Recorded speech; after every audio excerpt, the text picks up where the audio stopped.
Hello, welcome back. This is a continuation of my previous video where I wanted to just give you a quick overview over what's my collection been up to lately. And this is, I guess, the most random little shelf I have, or table, because we have lots of Randos orchids, mainly. Sir, can you maybe not yell like that? Ugh. Neighbors, I think they should all be cancelled. Anyways, so we have mainly Randos orchids like Angraecums growing here, except for this one.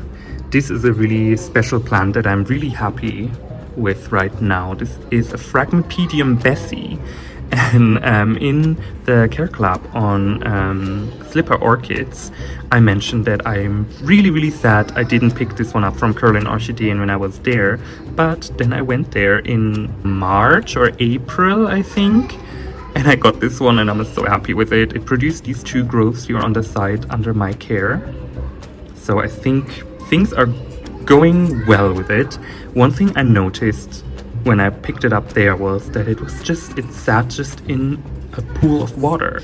And now, talking to people at the local orchid society, all of them said, no, this needs to be in water, constantly wet.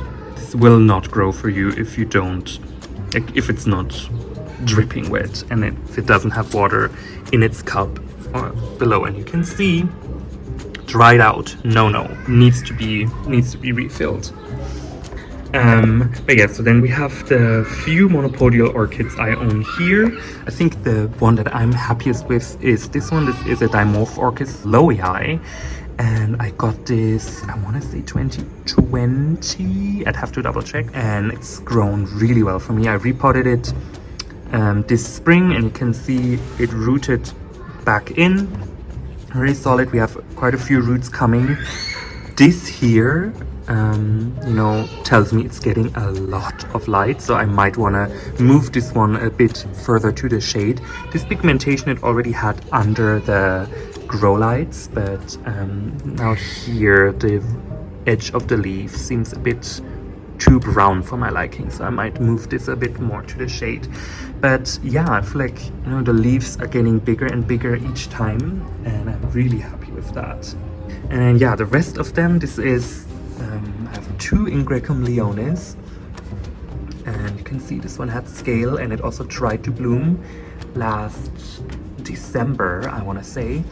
It aborted the flower in the end, but you can see it's a nice one. I really like the shape. There's a new leaf coming, which is why this one is a bit shaped a bit oddly, but yeah, I'm really happy with this one. It's such a nice plant. I'm still not sure if it's the Madagascar or Comores version.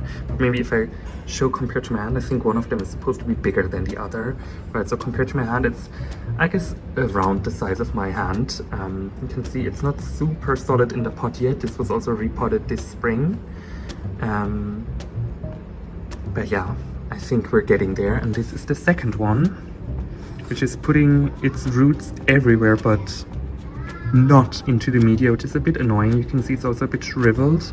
It's not super solid in the pot either. I hope it's going to make more roots that actually go inside the media, because once this moves inside, it's going to be too dry for aerial roots, so that's not ideal. Then behind there, we have some more younger Angraecums. We have Angraecum sesquipedale, these two, which are going to be humongous plants once they grow up. Then this one is a longicalcar, which I think is also going to be big. Here we have Angraecum disticum. Very excited for that. This came last year with the import from Afri Orchids. And then this one is an Eburneum that is just about to fall, so I have to try and catch that. Sadly, I have to say that my Angraecum stella-africae did not make it. I think after the move it got a bit stressed, and then all of them just kind of died off. Similar vein, if we look at this one, this is an Angraecum didieri. We have one here in the back that's doing really well, and then this one is just not having it.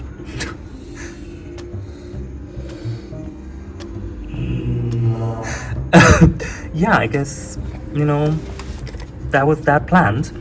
I think this is the third or fourth Angraecum didieri I'm killing. I have no idea how to handle this plant. There's one that's doing pretty well, but oof, so difficult. I feel like they always get stem rot for me. As soon as there's like a little drop of water left inside, done. So yeah, bye for now, I guess, and let's hope that this one's actually going to continue. Maybe I can show it a little more prominently. Yeah, so this is the Angraecum didieri that seems to be okay-ish, but you can see it's also not super solid in the pot. If this one dies, I think I'm just gonna give up on this species. You know, if you don't want to grow, you don't want to grow, and I'm not gonna force you. You know, sorry about that. I'm also not gonna pamper these plants too much. Yeah. Speaking of not gonna pamper, this is kind of the little group of bifoliate Cattleyas I have.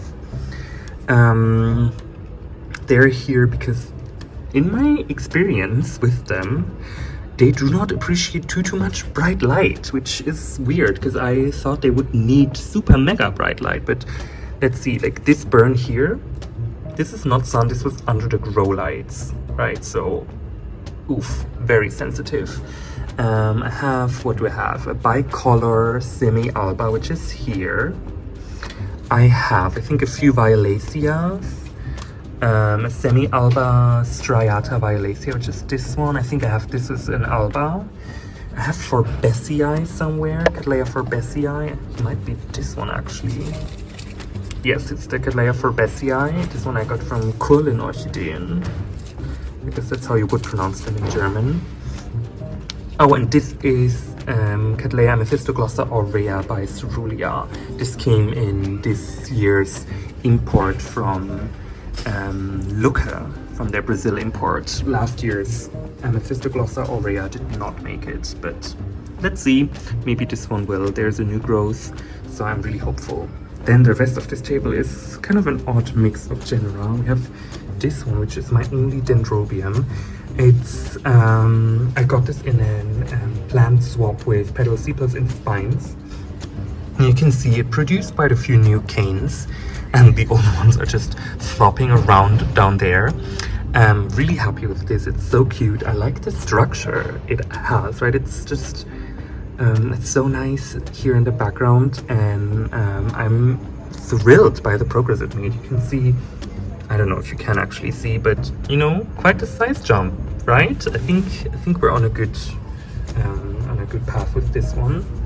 Then next to it, this is, it looks a bit beaten, but we're in bloom. This is the Prostechia or Encyclia cochleata. I don't know if I can show this really well. This has been in bloom for a while now, but look at these beautiful tentaculous flowers. Oops, we're moving a bit too much.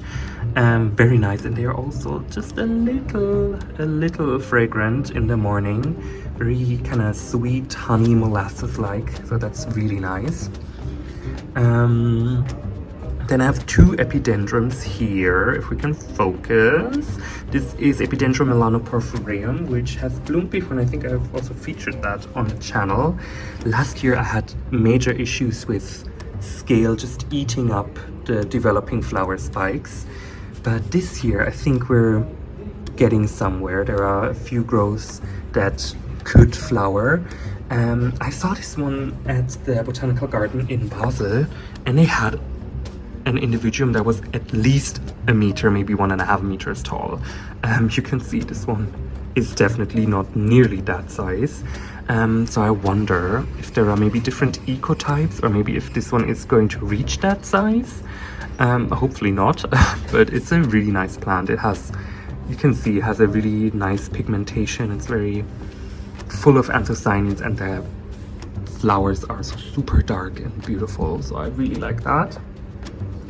Then this is a tiny Epidendrum viviparum. Let's see, young plant. Got that for my birthday last year, I want to say. And yeah, then we have the Leptotis bicolor. This has bloomed really well this year, and last year it didn't produce fragrant flowers, but this year they were so intense in the morning, early morning hours. The entire house smelled of this plant, like a sweet vanilla-esque fragrance, but a very short time period, and then suddenly it was all gone. Very nice. And in here next to it is the only brassivola I have. I want to say it's a cucullata, I forget. This was sent to me by Mark from Toki World. We're struggling. I don't know, it's very slow. It didn't arrive super happy either, but I feel like we're getting there, slowly but surely. It's a bit of an odd one, I feel, but yeah. I hope I can get this back to health. And then the last one I want to emphasize on this table is this one. This is a very special plant. This is Pseudolalia canaanensis, and I was given this as a gift from a friend from the local orchid society. She just plucked this from her greenhouse and said, there you go, something to play with. That was so nice. And I think here it looks like it has bloomed before. We have a new growth here, and maybe, you know, once it's established here, maybe we can also get it to flower here. I think if I remember correctly, this is supposed to have yellow flowers. It did get a little much sun. This is the general issue I have. And another issue is I can't really put the shade cloth all the way up. So there's always a little bit of unfiltered sun, and I'm just arranging plants in a way to prevent them from getting completely toasted. But yeah, so this is this table here, kind of my mixed bits and bobs of orchids. And thanks a lot for watching, and yeah, I'm gonna continue with the next table in the next video. See you later, boom. This is my only dendrobium. It's